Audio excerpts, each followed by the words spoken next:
madaxweynaha waqtiga waa ka dhamaaday mana aan ogin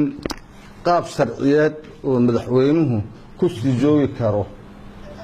kursiga ku sii joogi karo waxaan leenahay Xasan Sheekh way ka dhamaatay waqtigii dadka Soomaaliyeed ay ku jaangooyeen inaad maamusho dalka ama aad hogaamiso hadda waxa la mid tahay musharaxiinta la mid inta kale musharaxaad la mid marka kursiga waad ka degaysaa marka ka degto dadweynaha Soomaaliya dadka u dhaxaysay waad ka soo baxaysaa iyadana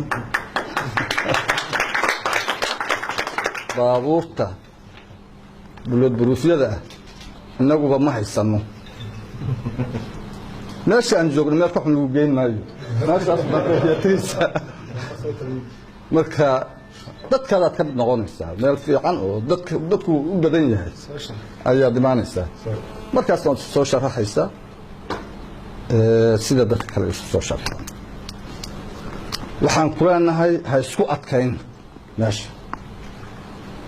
waxaad ogtahay dad badan oo isku adkeeyay inay dhibaato kala kulmaan dhibaatana dalkooda u keenaan dalkaada dhibaato u keenin dadkaada dhibaato u keenin